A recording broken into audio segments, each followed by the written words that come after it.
Hi, good morning, my dear students. This is your Subbarow sir, founder and director of Ashoka Ayeshwar Circle, Ashok Nagar X Roads, Hyderabad. Group 1 civil సర్వీసెస్లో మెయిన్గా general ఎస్ఏలో మీరు కొన్ని పద్ధతులు కానీ పాటించినట్లయితే కొన్ని rules and regulations కానీ పాటిస్తే మనం ఎక్కువ మార్క్స్ తెచ్చుకోవడానికి అవకాశం ఉంటుందన్నమాట. అయితే ఈ గ్రూప్ 1లో లేదా సివిల్ సర్వీసెస్లో మెయిన్స్లో ఉన్న ఈ జనరల్ ఎస్ఏ ఒక ఫుల్ ప్లెడ్జెడ్ పేపర్. మన గ్రూప్ 1లో అయితే దాదాపుగా మనకి 3 సెక్షన్స్ ఇచ్చారు. ఒక్కొక్క సెక్షన్కి మనం ఒక్కొక్క ఎస్ఏ రాయాలి. ఇందులో social, political, economical and technological issues మీద క్వశ్చన్స్ అడుగుతారు. సామాజిక, రాజకీయ, ఆర్థిక, సాంస్కృతిక, శాస్త్ర సాంకేతిక రంగాలు, టెక్నాలజికల్ ఎస్ఏస్ అడుగుతారు. సో అయితే మనం బెటర్గా ఆన్సర్ అయితే రాయాలి ఎస్ఏ. ఇది ఒక డిసైడింగ్ ఫ్యాక్టర్ అనమాట. మనకి సివిల్ సర్వీసెస్ అయినా గ్రూప్ 1 అయినా కానీ రెండిట్లో కూడా ఇది ఒక డిసైడింగ్ ఫ్యాక్టర్ ఈ పేపర్.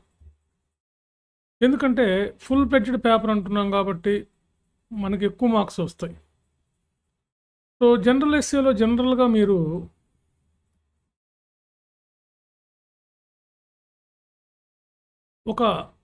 ఒక ఫ్లోలో రాయాలి. ఇది ఒక పర్టికులర్ టాపిక్ ఇచ్చినప్పుడు దానికి సంబంధించినటువంటి అన్ని ఆస్పెక్ట్స్లో దాన్ని డిస్కస్ చేయాలి. ఎక్కువ మంది ఏం చేస్తారంటే దీంట్లో మిస్టేక్స్ ఏంటో చూద్దాం మనం. ఒకటేంటంటే ఎక్కువ మంది వీటిని బైహార్ట్ చేయటం అంటే వీటిని కంఠస్థ పట్టడానికి ట్రై చేస్తుంటారు. ఏదో ఒక బుక్ తీసుకొని ఆ బుక్లోనో లేదా ఏదైనా మెటీరియల్ ఉంటే ఆ మెటీరియల్ తీసుకొని చదవడానికి ట్రై చేస్తూ ఉంటారు. బైహార్ట్ చేసి రాయిస్తే జనరల్ ఎస్ఏలో మార్క్స్ రావు, క్లియర్. రెండోది ఏంటంటే స్ట్రక్చర్ లేకుండా రాస్తూ ఉంటారు. అంటే ఒక ఫ్రేమ్ వర్క్ లాగా లేకుండా దీన్ని రాస్తూ ఉంటారు. ఆ ఫ్రేమ్ వర్క్ లేకపోయినా ఎస్ఏలో మంచి మార్క్స్ రావు. అంటే ఫ్రేమ్ వర్క్ మనం ఎస్ఏలో అక్కడ లోపల రాయమని కాదు దాని అర్థం. అంటే ఫ్రేమ్ వర్క్ ఒకటి రాసి వస్తే సరిపోద్దని కాదు దాని అర్థం. ఒక స్ట్రక్చరల్గా మీరు ఆ ఎస్ఏని డెవలప్ చేసే విధానాన్నే ఫ్రేమ్ వర్క్ అంటాం. ఒక స్ట్రక్చరల్గా దాన్ని డెవలప్ చేసుకుంటూ రావాలి, అన్ని ఆస్పెక్ట్స్లో రాయాలి. తర్వాత మూడోది ఏంటంటే ఈ కాంట్రవర్సీస్ గురించి రాయకండి ఎస్ఏలో. కాంట్రవర్సీస్ అంటే ఉదాహరణకి పొలిటికల్ కాంట్రవర్సీస్ కానీ, మెన్ ఉమెన్ కాంట్రవర్సీస్ కానీ, అదేవిధంగా రిజర్వేషన్కి సంబంధించి men women or SC ST ఇలాంటి రిజర్వేషన్స్కి సంబంధించిన, తర్వాత క్యాస్ట్కి సంబంధించి క్యాస్ట్ విషయాలు కానీ, రిలీజియస్ విషయాలు కానీ, మతపరమైనటువంటి ఈ కాంట్రవర్సీస్ని మీరు పెద్దగా ఎస్ఏలో ఎక్కడ కూడా మెన్షన్ చేయకూడదు, ఈ కాంట్రవర్సీస్. సో ఇదొకటి అనమాట. కొంచెం ఎఫెక్టివ్గా కాంట్రవర్సీస్ మీద కొంచెం మీరు ఫోకస్ చేయకూడదు. తర్వాత జనరల్ ఎస్ఏలో విపరీతమైనటువంటి డేటా ఏమీ అవసరం లేదు మీకు. నో నీడ్ డేటా ఏమి అవసరం లేదు. మీరు విపరీతమైన డేటా రాయాల్సిన అవసరం లేదు. కొంతమంది మా దగ్గర రాసేవాళ్ళని చూస్తే వాళ్ళు బల్క్లో హ్యూజ్ డేటా ఇస్తున్నారు. అంతేమి ఏమైనా అవసరం లేదు. మీరు ఎంత ఇవ్వాలో అంత ఇస్తే సరిపోతుంది. నెక్స్ట్ ఏంటంటే మీరు జనరల్ ఎస్ఏకి మీరు కామన్గా చేసేది ఏంటంటే ఎస్ఏకి ఒక పద్ధతి లేకుండా ఎట్లా పడితే అట్లా పాయింట్లుగా విడివిడిగా రాస్తున్నారు. అట్లా చేయకండి. దీన్ని అందంగా పేరాల రూపంలో రాయాలి.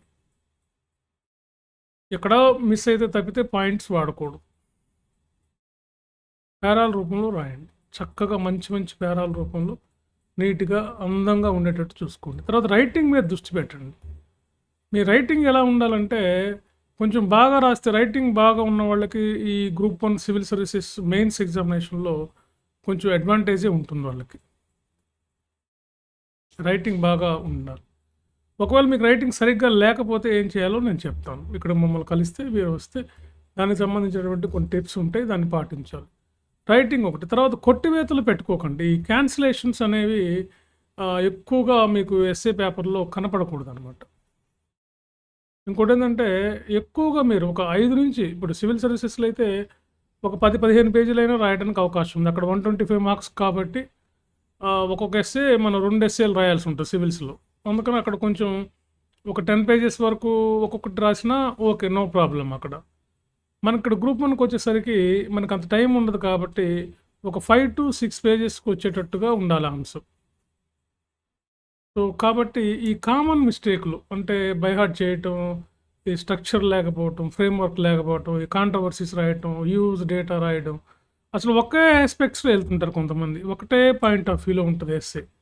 అది వాళ్ళు మెయిన్స్ క్వశ్చను, మెయిన్స్లో జిఎస్లో వచ్చే క్వశ్చను, అదేవిధంగా ఎస్సేను ఒకేలా ఉంటుంది. అలా ఉండకుండా చూసుకోవాలి మీరు.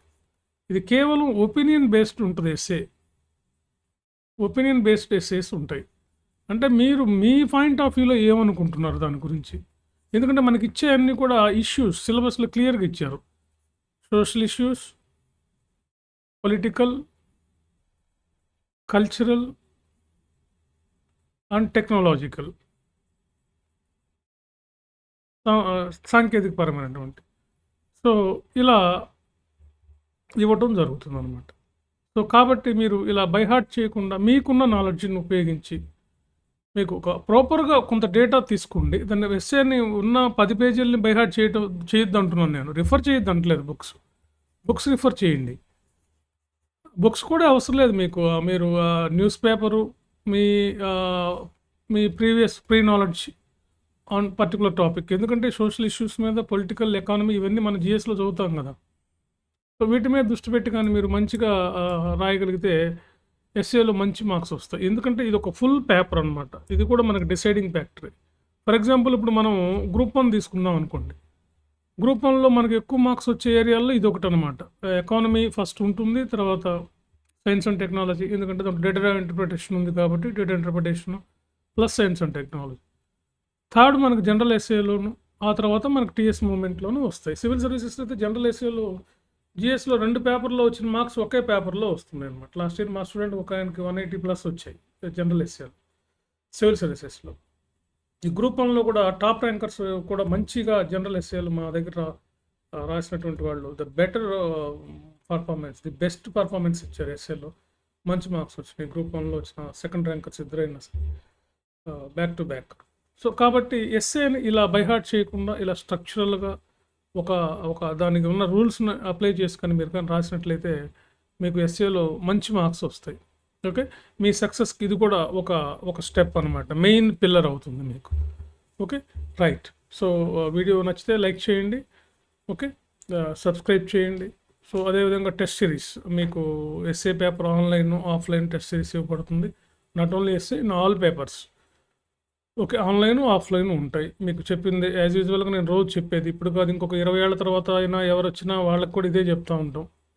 ఖచ్చితంగా ఈ సివిల్ సర్వీసెస్ గ్రూప్ 1 లాంటి ఎగ్జామ్స్లో టెస్ట్ సిరీస్ రాయకుండా, ఆన్సర్ రైటింగ్ ప్రాక్టీస్ చేయకుండా మనం సాధించడం అనేది అసంభవం అన్నమాట. Okay, thank you.